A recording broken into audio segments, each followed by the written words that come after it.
ഇന്ന് നിങ്ങൾക്കേറെ ഇഷ്ടമുള്ള താല്പര്യമുള്ള ഒരു വിഷയമാണ് ഞാൻ ഡിസ്കസ് ചെയ്യാൻ പോകുന്നത്. എങ്ങനെ പങ്കാളിയുമായിട്ട് വഴക്കുണ്ടാക്കാറുള്ള ആളാണോ? അതായത് സൗന്ദര്യപ്പിണക്കം, പിണക്കം, അടി, അങ്ങനെയാണെങ്കിൽ തീർച്ചയായിട്ടും ഇതൊന്ന് കേൾക്കുന്നത് നല്ലത് തന്നെയാണ്. വിവാഹിതരായ എല്ലാ ആൾക്കാർക്കും ഇടയിലും ഈ പറഞ്ഞ പിണക്കമുണ്ട്, വഴക്കുണ്ട്. പക്ഷേ ചിലയിടങ്ങളിലെങ്കിലും ഈ വഴക്ക് ശാരീരിക ഉപദ്രവത്തിലേക്ക്, കൊലപാതകത്തിലേക്കൊക്കെ മാറാറുണ്ട്. അത് വളരെ കുറച്ച് ആൾക്കാർക്കിടയിൽ മാത്രമേ ഉള്ളൂ. ഭൂരിപക്ഷം ആൾക്കാരും പരസ്പരം വഴക്കിടുന്നവരാണ്. അതിന് പ്രത്യേകിച്ച് കാരണങ്ങളൊന്നും വേണ്ട. എന്താണ് ഈ പങ്കാളികൾക്കിടയിലുള്ള വഴക്കിൻ്റെ സുപ്രധാനമായ കാരണമെന്ന് ചോദിച്ചു കഴിഞ്ഞാൽ അവഗണന ഒക്കെയാണ്. ഒരു അറ്റൻഷൻ സീക്കിംഗ് ആണ് പലപ്പോഴും ചെറിയ സൗന്ദര്യ പിണക്കങ്ങൾ, വഴക്കുകൾ. നിസ്സാര കാര്യമായിരിക്കാം. ഷോപ്പിങ്ങിന് കൊണ്ടുപോയില്ല, ഇഷ്ടമുള്ള സ്ത്രീകളുടെ കാര്യമാണ് ഈ പറഞ്ഞു വരുന്നത്. ഷോപ്പിങ്ങിന് കൊണ്ടുപോയില്ല, ഇഷ്ടമുള്ള ആഭരണം മേടിച്ചു തന്നില്ല, ഇഷ്ടമുള്ള ഭക്ഷണം മേടിച്ചു തന്നില്ല, ടൂറിന് കൊണ്ടുപോയില്ല, ഇങ്ങനെ ഒരുപാട് കാരണങ്ങളുണ്ടാവും. പുരുഷന്മാർക്ക് തിരിച്ച് ഓപ്പോസിറ്റാണ് മിക്കവാറും വഴക്കുണ്ടാക്കുന്നത്. തൻ്റെ സ്പേസിലേക്ക് ഇടിച്ചു കയറി തൻ്റെ മൊബൈൽ എടുത്ത് നോക്കി, അല്ലെങ്കിൽ ഇഷ്ടമുള്ള ഭക്ഷണത്തിൽ ഉപ്പ് കൂടിപ്പോയി, ഇത് കൂടിപ്പോയി എന്നൊക്കെ ആയിരിക്കാം. അപ്പോൾ നിങ്ങൾ ചിന്തിക്കുന്നുണ്ടാവും, എൻ്റെ വീട്ടിലെങ്ങനെ വഴക്കുണ്ടാവും? തീർച്ചയായിട്ടും ഞാനും എൻ്റെ ഭാര്യയുമായിട്ടും വഴക്കുണ്ടാവാറുണ്ട്. പക്ഷേ ഞങ്ങളുടെ വഴക്കുകൾക്കിടെ കാരണങ്ങൾ വളരെ രസകരമാണ്. എൻ്റെ വിവാഹം കഴിഞ്ഞിട്ട് ഏകദേശം 19 വർഷത്തോളമായി. ഞങ്ങൾ തമ്മിൽ നല്ല വഴക്കിട്ടിട്ടുണ്ട്. പക്ഷേ ഞങ്ങളുടെ വഴക്കുകൾ മാക്സിമം ഒരാഴ്ചയിൽ കൂടുതലൊന്നും ഞങ്ങൾ മിണ്ടായിരുന്നിട്ടില്ല. മാക്സിമമാണ് എൻ്റെ ജീവിതത്തിൽ. അത് 1-2 പ്രാവശ്യമാണ് അങ്ങനെ ഇരുന്നിട്ടുള്ളത്. അല്ലാത്ത ഞങ്ങളുടെ വഴക്കുകളൊക്കെ മാക്സിമം ഒരു രാത്രി 2 രാത്രി അപ്പുറത്തേക്ക് പോകാറില്ല. കാരണവും ഏറ്റവും രസകരമാണ്. സുപ്രധാനമായ കാരണങ്ങളിലൊന്ന്, എൻ്റെ ഭാര്യയേക്കാൾ കുറച്ച് എനിക്ക് ഈ വൃത്തി കുറവാണ്. വൃത്തി എന്ന് പറയുമ്പോൾ അടുക്കളയിൽ ഞാൻ ഇടയ്ക്കൊന്ന് പാചകിക്കാനൊക്കെ കയറും. അങ്ങനെ പാചകിക്കാനൊക്കെ കയറി കഴിഞ്ഞാൽ എനിക്ക് കുറച്ച് വിശാലമായിട്ടാണ്, ഒരുപാട് പാത്രങ്ങളൊക്കെ എടുത്ത് യൂസ് ചെയ്യും. ഒക്കെ മെസ്സായിരിക്കും. റൂമും കുറച്ച് മെസ്സായിട്ടാണ് ഞാൻ ഇട്ടേക്കുന്നത്. പക്ഷേ എൻ്റെ ഭാര്യ അങ്ങനെയല്ല. വളരെ അച്ചടക്കത്തോടെ എല്ലാം സൂക്ഷിക്കുന്ന ആളാണ്. അടുക്കളയിൽ 1-2 പാത്രങ്ങളൊക്കെ അങ്ങനെ മെസ്സായി കിടന്നാൽ അന്നത്തെ ദിവസം പോയി നല്ല വഴക്കുണ്ടാവും. അങ്ങോട്ടും ഇങ്ങോട്ടും വേണ്ട ഓർത്ത് സംസാരിക്കും. അപ്പോൾ കൂടെയുള്ള എൻ്റെ കൂട്ടുകാരാരെങ്കിലും ഉണ്ടെങ്കിൽ അവരിടപെടും, അല്ലെങ്കിൽ എൻ്റെ മകളിടപെടും. പക്ഷേ ഞങ്ങളുടെ വഴക്ക് ഒരു രാത്രിക്ക് അപ്പുറത്തേക്ക് പോകാറില്ല. നിങ്ങളുടെ കാര്യം എങ്ങനെയാണ്? നിങ്ങൾ വഴക്കിട്ട് കഴിഞ്ഞാൽ ഈ പിണക്കം എത്ര ദിവസം വരെ പോകാറുണ്ട്?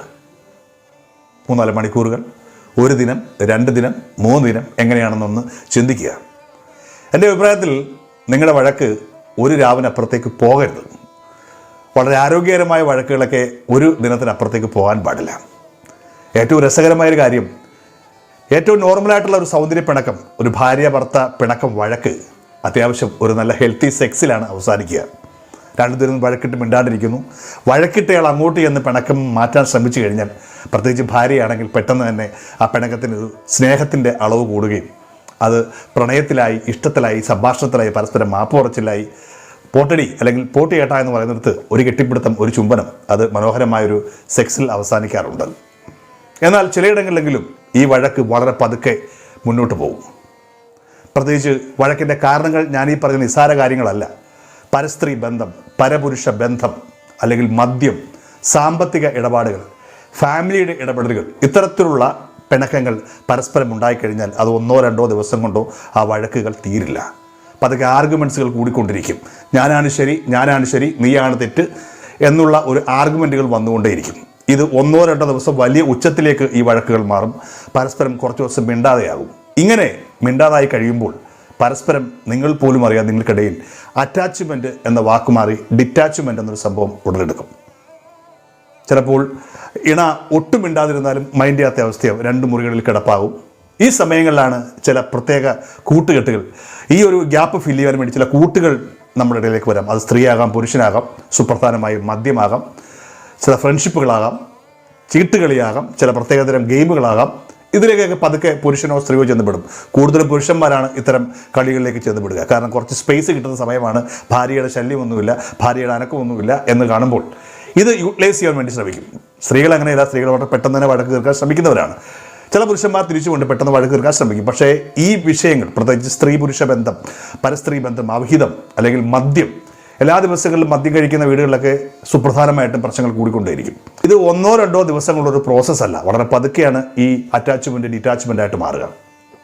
വളരെ പതുക്കെ ഭാര്യ സ്ഥിരീകരിക്കുന്നു, ഇയാൾ മദ്യപാനം നിർത്തില്ല, അയാളുടെ മദ്യപാനത്തിന് ഫ്രണ്ട്സ് കൂടിക്കൊണ്ടിരിക്കുന്നു. ഒരുപക്ഷെ ഭാര്യയേക്കാൾ ആരെ കൺസിഡറേഷനും കൊടുക്കുന്നത് കൂട്ടുകാർക്കായിരിക്കും. കൂട്ടുകാരെ വീട്ടിലേക്ക് മദ്യപിക്കാൻ വിളിച്ചുകൊണ്ട് വരുന്നു. അവരുടെ ചില കളിയാക്കലുകൾ. ചിലയിടങ്ങളിലെങ്കിലും ഇത്തരം ഘട്ടങ്ങളിൽ ഭർത്താവ് ഒരു കക്കോൾഡ് ആയിട്ട് മാറാറുണ്ട്. ഭാര്യയെ സുഹൃത്തുമായിട്ട് സെക്സ് ചെയ്യാൻ പ്രേരിപ്പിക്കുന്ന അവസ്ഥയൊക്കെ ഉണ്ടായിട്ടുണ്ട്. എല്ലായിടങ്ങളിലും ഇല്ല, ചിലയിടങ്ങളിലെങ്കിലും. അതല്ലെങ്കിൽ മദ്യപിച്ച് ലക്ക് കെട്ടിരിക്കുന്ന കൂട്ടുകാരൻ്റെ വോമിറ്റിംഗ് ചെയ്ത ആ അവശിഷ്ടങ്ങൾ മാറേണ്ടി വന്ന ഭാര്യമാരൊക്കെ ഉണ്ട്. ചിലയിടങ്ങളിലെങ്കിലും ചില ഭാര്യമാർക്കെങ്കിലും കൂട്ടുകാരുടെ നിന്ന് വളരെ മോശമായിട്ടുള്ള എക്സ്പീരിയൻസ് ഉണ്ടായിട്ടുണ്ട്. തിരിച്ച് ഭാര്യ അങ്ങനെ മദ്യപാന കേസുകൾ വളരെ കുറച്ച് മാത്രമേ റിപ്പോർട്ട് ചെയ്യപ്പെട്ടുള്ളൂ. ഭാര്യ മദ്യപിച്ചുകൊണ്ട് ഫ്രണ്ട്സിനെ കൊണ്ടുവരുന്നത് വളരെ കുറവാണ്. ചില ഭർത്താക്കന്മാരെങ്കിലും അങ്ങനെ ആഗ്രഹിക്കുന്നതാണ് പറയപ്പെടുന്നത്. അതായത് ഭാര്യ 2 ഫ്രണ്ട്സിനെ കൂട്ടിയിട്ട് കൊണ്ടുവന്നായിരുന്നെങ്കിൽ അത്. പക്ഷേ എല്ലാ ഭാര്യമാരും അങ്ങനെയല്ല. അവർക്ക് അവരുടെ പ്രൈവസി വളരെ പ്രാധാന്യം തന്നെയാണ്. മദ്യപാനം പല കുടുംബങ്ങളിലും കുടുംബ വഴക്കിലേക്കും വലിയ പ്രശ്നങ്ങളിലേക്ക് എത്തിക്കാറുണ്ട്. അതുകൊണ്ട് തന്നെ സുപ്രധാനമായ വില്ലനായി മാറുന്ന ഒന്നാണ് പരസ്ത്രീ ഗമനം, അല്ലെങ്കിൽ പരപരുഷ ഗമനം, ഒരു എക്സ്ട്രാ മാരിറ്റൽ റിലേഷൻഷിപ്പ്. കണക്ക് പ്രകാരം കുറേയേറെ ആൾക്കാർക്കെങ്കിലും ഈ ഒരു വിവാഹ ശേഷമുള്ള ബന്ധങ്ങൾ, എക്സ്ട്രാ മാരിറ്റൽ റിലേഷൻഷിപ്പുകളുണ്ട്. വളരെ ബുദ്ധിമാനായിട്ടുള്ള ഭാര്യയോ ഭർത്താവോ രസകരമായിട്ട് അത് മുന്നോട്ട് കൊണ്ടുപോകാറുണ്ട്. ഇത് പുറത്തറിയാതെ, മറ്റാരും അറിയാതെ കൊണ്ടുപോകാറുണ്ട്. പക്ഷേ അതിനകത്ത് ലസ്റ്റ് മാത്രമായി കഴിഞ്ഞാൽ വലിയ കുഴപ്പമില്ല. പക്ഷേ ലസ്റ്റിൽ ലവൂടെ കയറുമ്പോൾ ഒരുപക്ഷെ ഭാര്യയേക്കാളേറെ കാമുകിക്കോ കാമുകനോ അല്ലെങ്കിൽ ഭർത്താവിനേക്കാളേറെ കാമുകനോ പ്രാധാന്യം വന്നു കഴിയുമ്പോൾ സ്വാഭാവികമായിട്ടും ഭാര്യയോടുള്ള ഇഷ്ടം കുറഞ്ഞു തുടങ്ങും, അവഗണന കൂടി തുടങ്ങും. ചിലപ്പോൾ വീട്ടിൽ വരാതെയാവും, ചിലപ്പോൾ കാമുകിയുടെ വീട്ടിലാവും കിടപ്പ്. തിരിച്ചും അത് കണക്ക് തന്നെയാണ്. സ്വാഭാവികമായിട്ടും ഭർത്താവിനോടുള്ള ഇഷ്ടം കുറഞ്ഞു തുടങ്ങും, ഭർത്താവിനുള്ള അവഗണന കൂടി തുടങ്ങും, കാമുകനുമായിട്ട് കറങ്ങാൻ പോയി തുടങ്ങും. ഏതെങ്കിലും ഒരു ദിവസം എവിടെയെങ്കിലും ഒരു പോയിന്റിൽ പിടിവീഴും. പ്രത്യേകിച്ച് ഒരു പുതിയ കാലഘട്ടത്തിൽ മൊബൈൽ ഫോണിൻ്റെയും ക്യാമറയുടെയൊക്കെ കാലഘട്ടമാണ്. എവിടെയെങ്കിലും പിടിവീഴും, അവിടെ തീർന്നു ആ റിലേഷൻ. പിന്നീട് കുടുംബ കോടതിയിലേക്കാണ് ആ ബന്ധം തീരാറുള്ളത്. മനുഷ്യൻ പോളിഗമസാണെന്ന് പറയപ്പെടുന്നുണ്ട്. പ്രത്യേകിച്ച് പുരുഷന്മാർ ഒരിണയിൽ തൃപ്തിപ്പെടുന്നതല്ലെന്നൊക്കെ പറയുന്നുണ്ടെങ്കിലും ചില കേസുകളിലെങ്കിലും ഇത് വലിയ പ്രശ്നമായിട്ട് മാറാറുണ്ട്. പ്രത്യേകിച്ച് മിക്ക ഭാര്യമാരും അത് സഹിക്കില്ല. ഭാര്യമാരെന്നില്ല, ഭർത്താവ് എത്ര പരസ്ത്രീ ഗമനമുള്ള ആളായാലും സ്വന്തം ഭാര്യ മറ്റൊരു പുരുഷനുമായിട്ട് ബന്ധപ്പെട്ടു എന്നറിഞ്ഞാൽ പിന്നെ അവൻ തീർന്നു. അവൻ പിന്നെ ആ നിമിഷം പ്രശ്നം ഉണ്ടാക്കും. പക്ഷേ സ്ത്രീകൾ പൊതുവെ കുറച്ചുകൂടെ വിശാല ഹൃദയരാണ്. ഭർത്താവിനകത്തുള്ള ബന്ധങ്ങളൊക്കെ ഉണ്ടായിക്കഴിഞ്ഞാലും അവൾ കുറച്ചുകൂടി ക്ഷമിക്കുവാൻ സഹനശീലമുള്ളവളാണ് സ്ത്രീ. പക്ഷേ പുരുഷന്മാരങ്ങനെയല്ല. അവനപ്പം പ്രശ്നം ഉണ്ടാക്കും. അവൻ എത്ര തെറ്റുകാരനായി കഴിഞ്ഞാലും സ്ത്രീയുടെ തെറ്റ് സഹിക്കുവാൻ അവൻ തയ്യാറാവുകയില്ല. എന്നാൽ തിരിച്ചുമുണ്ട്, പുരുഷന് അത്തരത്തിലുള്ള ബന്ധങ്ങൾ നിറഞ്ഞു കഴിഞ്ഞാൽ ഒന്നുകിൽ അവനെ തട്ടിക്കളയുക, അല്ലെങ്കിൽ അടിച്ച് പുറത്തായി കളയുക, വെട്ടൊന്ന് മുറിയിടുന്ന സ്ത്രീകളുമുണ്ട്. പുതിയ കാലഘട്ടത്തിൽ കുറച്ചും കൂടെ സ്ത്രീക്ക് സംസാരിക്കുവാനുള്ള വോയിസ് കൂടുതലാണ്. അതുകൊണ്ട് തന്നെ പലയിടങ്ങളിലും പെട്ടെന്ന് തന്നെയാണ് വഴക്കുകളും പ്രശ്നങ്ങളും ഉണ്ടാകാറുള്ളത്. ഇത്തരത്തിലുള്ള വഴക്കുകൾ വന്നു കഴിഞ്ഞാൽ എത്രയും പെട്ടെന്ന് തന്നെ ഒരു തേർഡ് പാർട്ടി ഇടപാട്, അത് പ്രത്യേകിച്ച് കുടുംബക്കാരെ ഇടപെടുത്താതിരിക്കുക എന്നുള്ളതാണ് ഇത്തരം കാര്യങ്ങളിൽ. നിങ്ങൾക്ക് ഏറ്റവും രണ്ടുപേർക്കും സമ്പന്നനായിട്ടുള്ള ഒരു സുഹൃത്ത് ഉണ്ടെങ്കിൽ സുഹൃത്തുമായിട്ട് സംസാരിക്കുക, അല്ലെങ്കിൽ എത്രയും പെട്ടെന്ന് ഒരു കൗൺസിലറുമായിട്ട് സംസാരിക്കണം. ഒരു 2 കുടുംബ ബന്ധങ്ങൾ തമ്മിൽ തീർക്കുവാൻ വളരെ എളുപ്പമാണ്. പെട്ടെന്ന് തന്നെ അടിച്ച് അകലുവാൻ എളുപ്പമാണ്. പ്രത്യേകിച്ച് കുട്ടികളൊക്കെ ഉണ്ടെങ്കിൽ ഇത്തരത്തിലുള്ള പ്രശ്നങ്ങൾ അവരോട് കേൾക്കുകയും അവർ മാനസികമായിട്ട് തകരുകയും ചെയ്യും. വഴക്കുകൾക്ക് അധികം ആയുസ് ഉണ്ടാവാതിരിക്കുന്നതാണ് നല്ലത്. കാരണങ്ങൾ നിസ്സാരമായിക്കോട്ടെ, നിസ്സാരമായ വഴക്കുകളൊക്കെ ബന്ധങ്ങളെ കൂട്ടും. അഴകിയരാവണൻ സിനിമയിൽ പറഞ്ഞ പോലെയൊക്കെ വെറുത്ത് നമ്മൾ സ്നേഹിച്ച് നമ്മൾ വെറുക്കും. നിങ്ങൾക്കറിയാമോ, നിങ്ങൾ വഴക്കിടുമ്പോൾ ഒരു ഉച്ചത്തിലാണ് സംസാരിക്കാറുള്ളത്. എന്തുകൊണ്ടാണ്? നിങ്ങൾ തൊട്ടടുത്തുണ്ടെങ്കിലും ഉച്ചത്തിൽ സംസാരിക്കുന്നത് എന്തുകൊണ്ടാണ്? നിങ്ങൾ മനസ്സുകൊണ്ട് അകലങ്ങളിലാണ് ആ നിമിഷം. അപ്പോൾ ഞാൻ പറയുന്നത് നിനക്ക് ഉറക്കെ കേൾക്കണം എന്നൊരു തോട്ട് പ്രോസസ് നിങ്ങളുടെ ബ്രെയിനിൽ ഉണ്ടാവും. അപ്പോൾ നിങ്ങൾ ഉറച്ച് സംസാരിക്കുന്നത്, ആർഗ്യുമെൻറ്റ്സുകൾ ഉണ്ടാകുന്നത്. ആർഗ്യുമെൻറ്റ്സുകൾ കൊണ്ട് ഒരിക്കലും ഒന്നും തീരുകയില്ല. ഏത് ജീവിതത്തിലും ആരെങ്കിലും ഒരാൾ ഒന്ന് താഴ്ന്നു കൊടുക്കേണ്ടി വരും. അത് ഭാര്യയാണോ ഭർത്താവാണോ എന്നുള്ളത് നിങ്ങളുടെ സ്വഭാവം അനുസരിച്ചിട്ടിരിക്കും. രണ്ടുപേരും താഴെ എന്ന് കഴിഞ്ഞാൽ സ്വാഭാവികമായി ആർഗ്യുമെൻറ്റ്സുകൾ കൂടും. ആർഗ്യുമെൻറ്റ്സുകൾ ഒരിക്കലും വഴക്കുകൾ അവസാനിപ്പിക്കില്ല, രമ്യതയാവില്ല.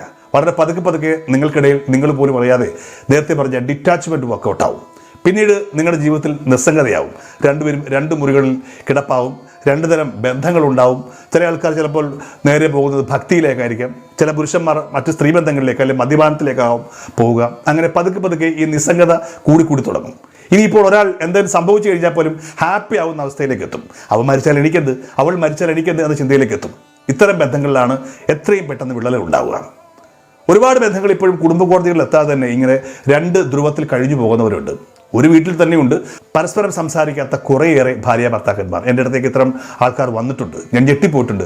കഴിഞ്ഞ 2 വർഷമായി ഞങ്ങൾ തമ്മിൽ സംസാരിച്ചിട്ട് മക്കളോട് ചോദിക്കുമ്പോൾ ഇവർ രണ്ടുപേരും ഒരു പ്രത്യേകതരം രീതികളാണ്. അച്ഛനോട് പറയൂ അമ്മ ഭക്ഷണം ഉണ്ടാക്കി വെച്ചിട്ടുണ്ടെന്ന്, അല്ലെങ്കിൽ അമ്മയോട് പറയൂ അച്ഛൻ പുറത്തേക്ക് പോവുകയാണ്. എങ്ങനെ ഒരു തേർഡ് പാർട്ടി അറേഞ്ച്മെൻറ്റ്സുകളാണ്. ആദ്യ കുറേ ദിവസങ്ങൾ മക്കളൊക്കെ എവിടെയെങ്കിലും പതുക്കെ അവർ അതുമായിട്ട് പൊരുത്തപ്പെട്ടു പോകും. ഇത്തരം കുടുംബങ്ങളിലെ കുട്ടികൾക്ക് തീർച്ചയായും ഒരു ഇൻസെക്യൂരിറ്റി ഉണ്ടാവും. അച്ഛനമ്മമാരുടെ ഈ പ്രവർത്തനം അവരെ ബാധിക്കും, അവരുടെ പഠനത്തെ ബാധിക്കും, അവരുടെ സ്വഭാവ രൂപീകരണത്തെ ബാധിക്കും. ഇതൊക്കെ നിങ്ങൾ ശ്രദ്ധിക്കണം. പരമാവധി ഞാൻ പറയാറുണ്ട് എപ്പോഴും, രണ്ട് വ്യക്തികൾ തമ്മിൽ ഒന്ന് ചേരുമ്പോൾ നിങ്ങൾ തമ്മിൽ ട്യൂൺഡ് ആണോ നോക്കിയിട്ട് മാത്രമേ ഒരു കുട്ടിയെക്കുറിച്ച് ചിന്തിക്കാവൂ. എടുത്തിയാടി അച്ഛനെയും അമ്മയും അച്ഛൻ മരിക്കുന്നതിന് മുമ്പ് കൊച്ചിനെ കാണുന്നതുകൊണ്ട് കുട്ടികൾ ഉണ്ടാക്കാതിരിക്കുന്നതാണ് നല്ലത്. കാരണം നിങ്ങൾ തമ്മിൽ ട്യൂൺഡാകണം. ട്യൂൺഡായി നിങ്ങൾ സെറ്റായ ശേഷം മാത്രമേ ഒരു കുട്ടിയെക്കുറിച്ച് ചിന്തിച്ചാൽ മതി. വഴക്കുകൾ സ്വാഭാവികമാണ്, എല്ലാ ജീവിതത്തിലും വഴക്കുകൾ ഉണ്ടാവണം. പക്ഷേ ആ വഴക്കുകൾക്ക് 1-2 ദിവസത്തിൽ കൂടുതൽ ആയുസ് കൊടുക്കുവാൻ പാടില്ല. ഞാൻ നേരത്തെ പറഞ്ഞതുപോലെ എല്ലാ വഴക്കുകളും മനോഹരമായ ഒരു സെക്സിൽ അവസാനിക്കുവാൻ കഴിയട്ടെ. നിങ്ങളുടെ പ്രണയം കൂടുവാൻ പലപ്പോഴും ചില കുഞ്ഞു കുഞ്ഞു വഴക്കുകൾ സൗന്ദര്യപ്പിണക്കൾക്ക് നല്ലതാണ്. ചില വഴക്കുകൾ അറ്റൻഷൻ സീക്കിംഗ് ആണെന്ന് മനസ്സിലാക്കുക. അവൾക്ക് അവൻ എന്തോ ആവശ്യമുണ്ട്, അതിനുവേണ്ടിയാണ് ബഹളം ഉണ്ടാക്കുന്നത് മനസ്സിലാക്കുക. ഇഷ്ടമുണ്ടെങ്കിൽ വഴക്കുകൾ പെട്ടെന്ന് തീരും. ആരാണോ വഴക്കുണ്ടാക്കുന്നത് അയാൾ തന്നെ അങ്ങോട്ട് ചെയ്ത് വഴക്ക് തീർക്കുമ്പോൾ അവിടെ നിങ്ങൾ പോലും അറിയാതെ ഒരു വല്ലാത്തൊരു ബോണ്ടിങ്, ഒരു അറ്റാച്ച്മെൻറ്റ്, ഒരു അഫെക്ഷൻ ഉണ്ടാവും. അതിനെയാണ് നിങ്ങൾക്കിടയിലുള്ള പ്രണയം, ഇഷ്ടം, സ്നേഹം, മൊഹബത്ത് എന്നൊക്കെ പറയുക. പങ്കാളികൾക്കിടയിൽ തീർച്ചയായിട്ടും അത്തരത്തിലുള്ള നല്ല മൊഹബത്തുകൾ, പ്രണയങ്ങൾ ഉണ്ടാകട്ടെ. കുഞ്ഞു കുഞ്ഞു വഴക്കുകൾ ഏറ്റവും മനോഹരമായ ഒരു സെക്സായി മാറട്ടെ. ഇനി നേരത്തെ പറഞ്ഞതുപോലെ തന്നെ വലിയ വഴക്കുകളായി തീർന്നു കഴിഞ്ഞാൽ ഇടപെടുന്ന ആൾക്കാരെ സൂക്ഷിക്കണം. നിങ്ങളുടെ വഴക്കിനെ പർവ്വതീകരിച്ച് വലിയ പ്രശ്നമാക്കുന്ന ബന്ധുക്കളെയോ അടുത്ത ആൾക്കാരെ ഇടപെടുത്തരുത്. പരമാവധി ഒരു കൗൺസിലറുടെ സഹായത തേടുക. അത്തരത്തിലുള്ള നിങ്ങളുടെ പ്രശ്നത്തിൽ ഇടപെട്ട് കഴിഞ്ഞാൽ രണ്ടുപേർക്കും പ്രശ്നമില്ലാത്ത ഒരാളിനെ മാത്രമേ പരമാവധി കാണാൻ പോകാവൂ. അല്ലെങ്കിൽ മുള്ളുകൊണ്ട് എടുക്കേണ്ടത് വലിയ മൺവെട്ടി കൊണ്ട് എടുക്കേണ്ടി വരുമെന്ന് പ്രത്യേകം ഓർക്കുക.